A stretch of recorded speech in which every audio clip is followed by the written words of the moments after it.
El gobierno peronista venía padeciendo los efectos de la crisis mundial del petróleo, desatada a fines de 1973, que se expresaba localmente en el incremento de los precios, amenazas de desabastecimiento y desvalorización de los salarios.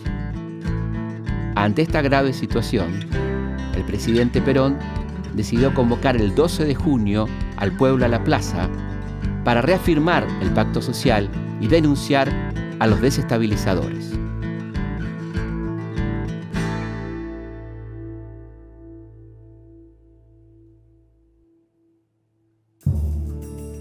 A pesar de la crisis desatada entre Perón y el ala juvenil del movimiento, la UES, como resto de las agrupaciones de la tendencia revolucionaria del peronismo, decidió acompañar la convocatoria y marchar a la plaza para apoyar al histórico líder de los trabajadores.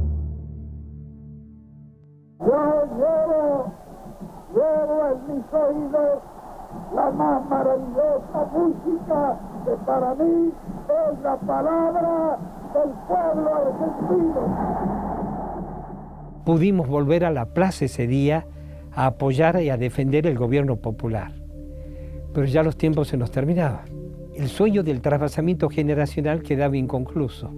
Y del discurso del 12 de junio se escuchó, se vivió con expectativa a ver si había no una reconciliación, sino que esa izquierda que fue echada de la plaza tuviera un mayor espacio político. Esa era la expectativa, porque el viejo, ese discurso más que nada quiso poner paño frío para que no se rompiera ese pacto social que él había armado.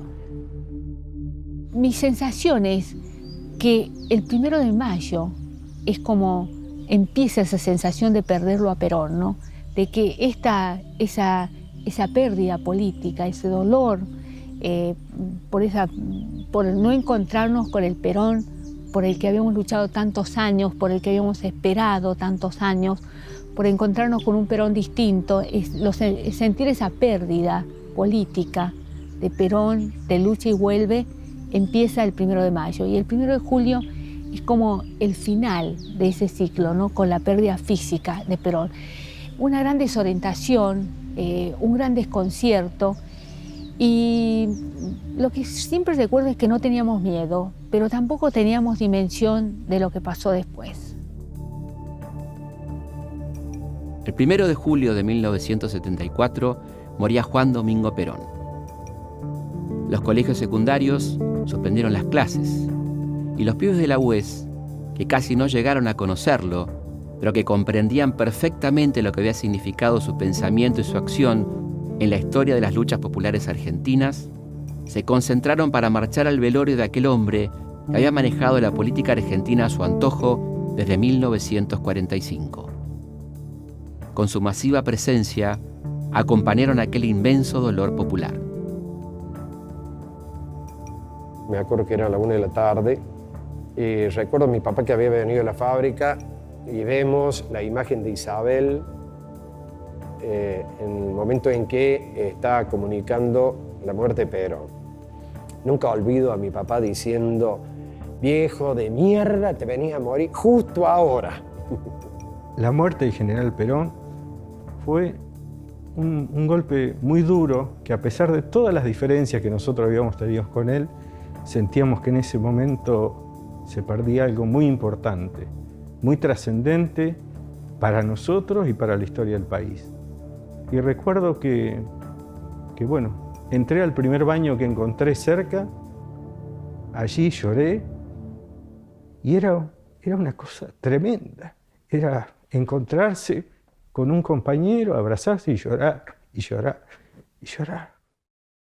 Yo lloré ese día y lloré en la marcha y era mucho lo que había pasado. Así como otros, supongo, se habrán alegrado en este país por esa muerte y habrán festejado, el sentimiento mío era y sigue siendo de profunda tristeza, porque tampoco lo pude despedir a Perón como ese Perón que nos quería tanto, digamos, ¿no? Sino era un Perón complejo. El sentimiento que yo tuve con respecto a la muerte de Perón, por un lado, la tristeza muy grande de toda mi familia. Tengo toda una familia peronista que esperaba esa vuelta, que hablaba de ese viejo que estaba allá en el exilio, que yo no conocía, que lo vi por primera vez en televisión a los 15 años, y mucha tristeza, pero también es una incertidumbre que ya no existía. Ya sabíamos que la izquierda peronista iba a ser muy combatida. Siempre tuve unas lecturas medias demasiado descarnadas y crudas, digo. Yo la presencia, la disputa con López Rega y con los sectores de derecha, nunca sentí que Perón estuviera aislado de nada, digamos, ¿no? Me parecía que eran decisiones de él y tenían que ver más con las posiciones de él. Para mí, digamos, había como una... El peronismo y Perón para mí eran dos cosas distintas, ¿no? El peronismo, el fenómeno del peronismo era algo que me movilizaba y me llenaba de emoción y de necesidad de tener alguna cercanía con eso, y Perón era un tipo que me generaba demasiadas contradicciones a mí, siempre.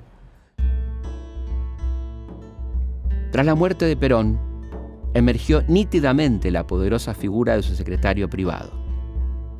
La decisiva influencia de López Rega sobre la presidenta María Estela Martínez de Perón convirtió al Brujo, como lo llamaban por sus inclinaciones esotéricas, en el hombre más poderoso y temido del país. Contaba con el apoyo de los poderosos sindicatos, los grupos económicos concentrados, las Fuerzas Armadas, y continuaba al frente de la organización paramilitar Alianza Anticomunista Argentina, la AAA. La persecución en los colegios se convirtió en sistemática de la mano del nuevo ministro de Educación, el fascistoide Oscar Ivanišević, quien impulsó las listas negras y la expulsión de los estudiantes comprometidos políticamente. La UES se movilizó en todo el país contra la represión e intentó mantener su intenso nivel de actividades. Cuando empiezan las confrontaciones, que te hablo en este año 74, que empezás a ver que empiezan a caer compañeros, que empiezan a desaparecer compañeros, en ese momento yo me acuerdo que leía la revista Descabellados, me ponía a llorar cuando veía que habían matado a un compañero. Luego de los actos del 22 de agosto del 74, salen de un bar y los secuestran a la AAA y los fusilan a Eduardo Beckerman Erroña y al compañero Pablo Valnierde. Fueron los primeros compañeros, así como un compañero que estaba en la UES y que había sido asesinado en la masacre de Ezeiza, de apellido Lambert. Fueron las primeras víctimas, las primeras bajas que tuvimos en la UES. Y el fusilamiento del Roña fue una cosa terrible. Fue el cara a cara con la muerte que podía conllevar la militancia. Es decir, esa militancia nos podía llevar a esa muerte. Cuando llega el tiempo de que se percibe una persecución peligrosa, cuando notamos que ya hay secuestros y que aparecen compañeros tirados por la calle, Montonero decide el pase a la clandestinidad, divorciándose del Partido Justicialista y del gobierno. Nosotros en un principio, estoy hablando de la UES en la provincia de La Rioja, no lo tomamos como una necesidad porque La Rioja es un pueblo muy chico, o sea, no hay forma que tú pases a la clandestinidad. Lo que sí se pasó a la clandestinidad fue la actividad, porque vos seguías viviendo normalmente, por más que el policía o el director de la escuela se acuerde que vos eras de la UES, vos seguías viviendo normalmente sin decirle a nadie que seguías en reuniones, que seguías en actividad, que seguías militando, que seguías participando en operativos. Esa es la forma de pasar la clandestinidad nuestra. Hubo una reunión en el Pellegrini donde se convocó a toda la UES y a mí se me encomendó leer un comunicado de la organización Montoneros. Entonces fui a un aula que estaba lleno de gente y leí el comunicado y que era el pase a la clandestinidad. No volaba ni una mosca, me temblaba la voz. No, la decisión de pasar a la clandestinidad la toman los compañeros de conducción. Se hacen reuniones en las regiones y después se hacen reuniones en las secciones, donde se nos plantea el tema de que, bueno, a partir de ese momento nosotros íbamos a seguir funcionando, pero extremando las medidas de seguridad. Algunos compañeros no iban a estar más en sus lugares donde habitualmente vivían y que, bueno, que habían listas negras, que ya se estaban dando caída de compañeros y que venían por nosotros. Sí, la clandestinidad trajo, lo que sí sucedió es que trajo cambios en el funcionamiento cotidiano, pero en general se puso mucho más estricto el tema de las citas, el tema de los horarios de las citas, el tema de los lugares de las citas. Teníamos mucha más discusión sobre los lugares sobre los que podíamos ir y no ir. Y lo que nosotros le planteábamos a los compañeros de conducción es que era para nosotros, la UES, era imposible pasar la clandestinidad. Totalmente imposible. Primero vivíamos en nuestra casa. ¿Cómo nos íbamos a ir de donde vivíamos? ¿Cómo le íbamos a explicar a nuestros viejos que nosotros nos teníamos que ir? Si vos veías que alguien te venía siguiendo, tenías que seguir de largo. El tema de ingresar a tu domicilio, cómo ingresabas. No, vivíamos todo el tiempo con el tema de la seguridad. Quizás no por nosotros, sino por los que nos rodeaban, ¿me entendés? Porque no es que nosotros no apreciábamos la vida, era lo que más queríamos, era nuestra vida, ¿no?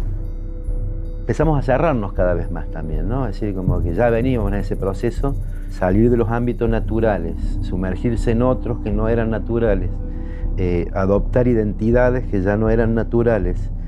Es una desnaturalización absoluta y total donde lo político deja de ser político y se transforma justamente en algo oculto, ¿no? Es decir, y creo que ahí también empezó, digamos, se siguió profundizando ese aislamiento que de última era lo único, el último elemento que le faltaba para la cachetada final. Pero uno nunca sabe, yo no sé si va a haber una conclusión, una síntesis final de si eso fue positivo o fue negativo. Por un lado nos mataban y había que tener una forma de defensa contra eso, pero esa misma medida también lo que llevó es a que los compañeros entren en la clandestinidad y no puedan expresarse políticamente en la superficie, en la fábrica, en la facultad, en la escuela secundaria, en la villa. Entonces se pasó de políticas de masa a políticas de cuadro, digamos, ¿no? Se quiera o no se quiera, si esa era la intención o no, se pasó a eso.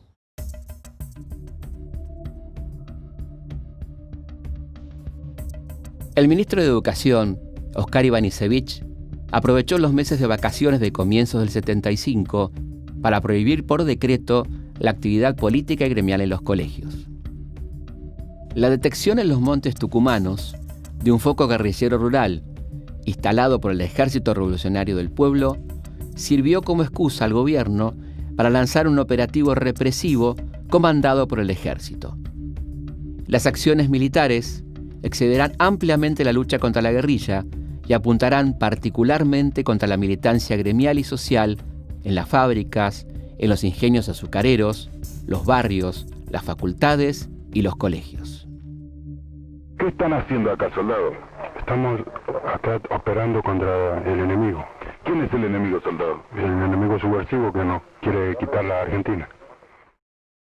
Se empezaron a llenar las calles de Tucumán con las tanquetas, con los militares uniformados, con el patrullaje permanente, un control muy fuerte y además un seguimiento y una persecución muy dirigida. O sea, aquí después entendimos que habían hecho durante todo el año 73 y el año 74 una gran tarea de inteligencia que les había permitido identificar en general a los dirigentes estudiantiles, trabajadores, políticos, etcétera, en las ciudades más grandes, la ciudad de Tucumán y las otras ciudades más importantes, desarrollaron como una acción represiva y de persecución muy dirigida hacia los dirigentes. En ese sentido fue como un cambio abrupto y una paralización de la actividad política. Todo el mundo sabía dónde vivíamos, todo el mundo nos conocía. Cambiábamos de lugar de control todos los días. pero no más que eso. Digamos, sí tener, digamos, estar más atento en la calle cuando íbamos a algún lado, pero en realidad yo no me sentía clandestina, me sentía como que tenía que tener cuidado, nada más. A mí me ocurre un hecho de que pierdo una cartera con mis documentos y documentos de montoneros, de análisis políticos y demás. Y entonces eso me lleva totalmente a la clandestinidad porque al otro día van a preguntar por mí a la escuela, personas desconocidas, entonces bueno, inferimos de que había llegado a manos de la policía. Y entonces eso produce también que me tenga que ir de todos los lugares conocidos. Se empiezan a tomar medidas de seguridad, las reuniones comienzan a ser diferentes, cada vez empezamos a tener menos contacto con los estudiantes. Yo personalmente trataba de seguir llevando adelante las políticas de masa, es decir, aquellas políticas reivindicativas que la veníamos proponiendo desde siempre. Cambia, se modifica absolutamente todo, es otro país, es otro momento, y sin embargo la UES seguía creciendo por lo que había hecho en el Chaco. A fin del 75, en un intento de reorganización de la UES, viene Claudio Slemenson y estuvimos trabajando 2 días enteros con él. Y bueno, él ahí nos cuenta que se iba a Tucumán, digamos. Y él lo veía como muy peligroso todo, es lo que nos transmitía, pero que bueno, había que mantener la organización y que no abandonar el frente secundario todavía en esa etapa, de mediados del 75 habrá sido, ¿no? Quienes estábamos reunidos con él, 4 o 5 compañeros de distintos lugares de la provincia, nosotros al final de la jornada le deseamos un buen viaje, un buen retorno, y le dijimos que se cuidara mucho, que Tucumán no era Misiones, por todo lo que sabíamos que estaba pasando con la operativa Independencia, su independencia entre comillas, ¿no? El máximo referente a nivel nacional de la UES, Claudio Slemenson, intentó reforzar la militancia a nivel nacional y concientizar sobre los peligros que se corrían. Claudio fue detenido y desaparecido en Tucumán en octubre de 1975. Nunca más se supo de él.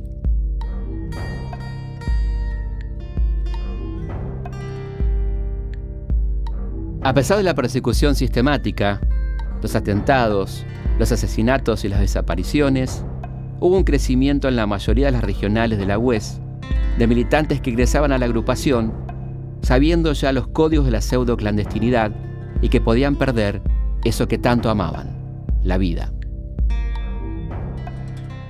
Muchos seguimos apoyando y creíamos que el camino era seguir para adelante. Muchos pensaron que no, muchos se fueron abriendo, algunos se fueron, pero la situación de que cuando caía un compañero muy cercano a tuyo, quizás reafirmaba políticas. Podemos decir ahora, quizás en forma errónea, pero vos reafirmabas la cuestión de la convicción. Esa utopía es como que para llegarla necesitaba una convicción política que iba a tener muertos, y lo íbamos teniendo cada vez más, lo veíamos, lo sentíamos, ¿no? Acá no existía causa, no existía razón porque se había decretado el estado de sitio y por lo tanto te podían acusar por tu militancia, por tus ideas, acusarte de asociación ilícita si estabas junto con otro compañero con el que habitualmente te veías para hacer actividades o para desarrollar alguna actividad política, y eso era suficiente para la detención. Finalmente, el golpe tan anunciado se produjo el 24 de marzo de 1976. Los militares y civiles que se adueñaban ilegítimamente del poder venían a reformatear la Argentina, a destrozar la industria nacional, a romper los vínculos de solidaridad y a instalar un Estado terrorista cuyo principal objetivo no era combatir una guerrilla desarticulada, sino a los militantes sociales en todos los frentes. Los colegios secundarios fueron intervenidos y se incrementó aún más la represión. A pesar de todo, los jóvenes de la UES intentaron resistir. Y una de las últimas campañas fue la del boleto estudiantil, que culminaría en el secuestro y desaparición sistemática de estudiantes secundarios en la ciudad de La Plata, episodio que pasará a la historia como la noche de los lápices. Durante todo el año 76 empiezan a caer compañeros de la UES. En septiembre empiezan caídas mayores, cae Gustavo Calotti, un compañero que había estado en la UES y después pasó a LERP.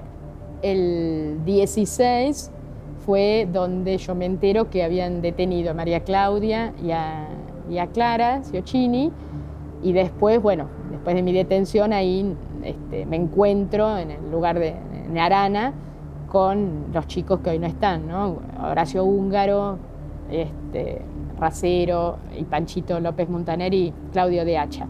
En ese momento nosotros no los visualizábamos como que nos habían ido a buscar expresamente. Yo creo que nosotros éramos militantes de la UES y por lo tanto sus enemigos políticos. Y luego en el 76, después del golpe, esto se expresa a través de una violenta política de secuestro de muchos de esos activistas, de muchos de esos militantes, tanto de la UES como de otros grupos. Nosotros, los que decidimos quedarnos, lo hicimos por decisión propia. Hubo compañeros que optaron por el exilio. En aquel tiempo los cuestionábamos. Cuando uno volvió después de la democracia, dijo, qué suerte que esta gente se fue. Y además, yo siempre he dicho, entre un compañero que se vaya al exilio es mucho mejor a un compañero que caiga y entregue a 50, que vayan a sufrir los horrores de lo que fueron los campos de concentración. Esa fue una época que explota todo, y más aún para un chico que empieza con 12 años o con 13 años la escuela secundaria y de golpe en 2 años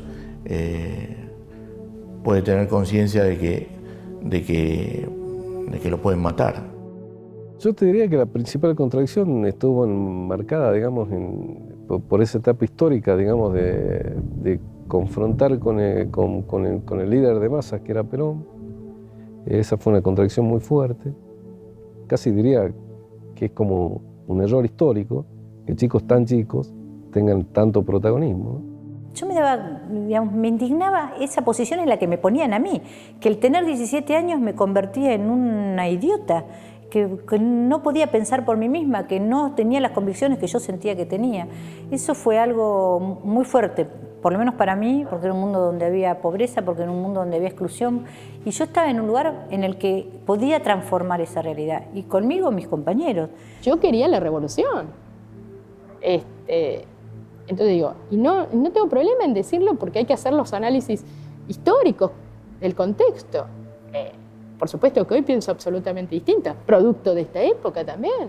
Si me apuran y me dicen, bueno, ¿a qué edad querés volver? Por ejemplo, y yo inmediatamente sin pensarlo digo a los 15, siempre los dije, ¿no? Y bueno, es llamativo porque quizás me tocó vivir lo peor de mi vida, pero también lo mejor. Y cuando pienso en lo mejor, pienso en la intensidad, en la plenitud.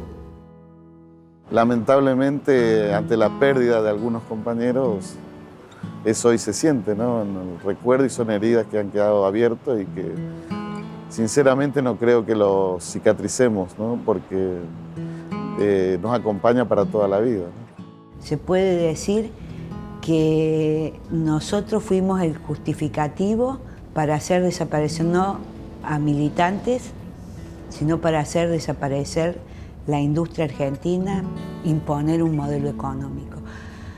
Y si me decís, nosotros fuimos derrotados, y creo que la derrota está en la cabeza de algunos compañeros que no supieron volver a empezar, que eso fue un ciclo y que nosotros empezamos otro en democracia y que hay otras formas de construcción, porque nosotros pusimos la sangre, pusimos los muertos, pero ellos no pudieron volver. Si valió la pena la militancia, la cárcel, el exilio, sí, valió la pena. pude criar a mis hijas inculcándole valores, hacia ese sentido de lucha.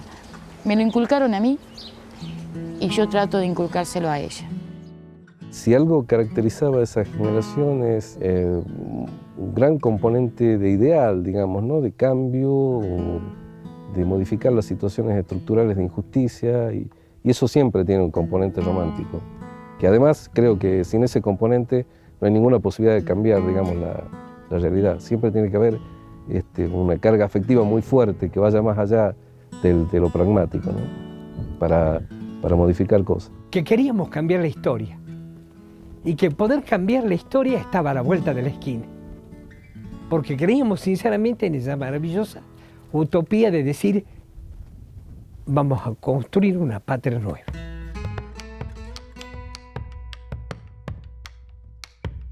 A más de 40 años de la fundación de la UES, sobrevive la memoria de aquellos días de lucha, de los felices y los terribles, vividos con la intensidad de la adolescencia, entre el amor, el coraje y el combate diario contra el autoritarismo y la injusticia. Queda el recuerdo de las enormes movilizaciones populares, la dura interpelación a las autoridades educativas y al sistema en general en procura de una sociedad más justa que atendiera las necesidades de los más jóvenes. Queda luminoso en la memoria el compromiso solidario y permanente con todas las luchas populares que salía de los colegios para instalarse en la calle, en los barrios, en las villas y en las fábricas, como un ejemplo de dignidad y lucha para las futuras generaciones. En cada uno de los que integraron la agrupación vive hoy el recuerdo de los compañeros, de aquellos chicos de la UES que quedaron jóvenes para siempre.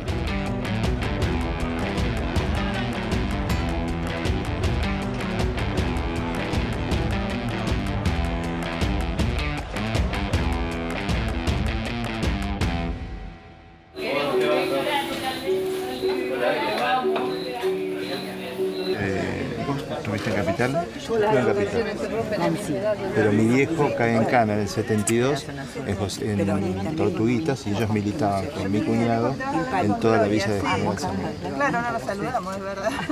Con tantas emociones juntas. El tamboril se olvida y la miseria no. El tamboril se olvida y la miseria no. El tamboril se olvida y la miseria no. Era anunciado que se venía el golpe y la concepción, digamos, de Montoneros sobre el golpe era: va a durar 6 meses, no sé si la tenían ustedes, y después tomamos el poder.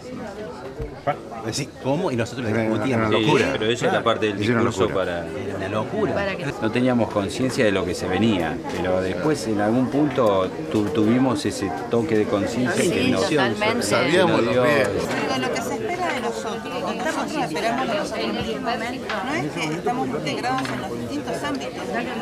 Yo creo que vencidos nos han vencido muchas veces y nos hemos levantado y hemos vuelto a continuar, porque lo que pasó es que no nos pudieron derrotar, que es muy distinto. ¿Cuántas veces no hemos iniciado proyectos a nivel organizativo, a nivel social, digamos, a nivel político, y nos terminamos yendo, decimos basta, no, esto se fue, esto fue el fin y no voy a hacer más nada. Y el otro día ya estamos haciendo otra cosa, o dos cosas juntas, porque forma parte de nuestra esencia. En ese momento cada uno de nosotros asumió la responsabilidad de la hora, pero ahora también hay que asumirla y tenemos que hacer algo con esto, porque todavía tenemos años vitales para tratar de aportar a este proyecto, ¿no? Y a la vez la exigencia y más humildad. No entender que los cambios y transformaciones dependen de nosotros, sino nosotros junto a todos los demás. Gracias a todos, salud. Y gracias. Vamos. Salud. No están aquí ni el Barbeta ni el Roña, ni tantos que dejamos atrás, pero los guardo en mi corazón, porque sé que vivirán. ¿Quién sos vos? Yo soy el sol y el amor. ¿Quién sos vos? La luna y un tiempo mejor. ¿Quién sos vos? El día que ha de venir. ¿Quién sos vos? haz que el que voy a llegar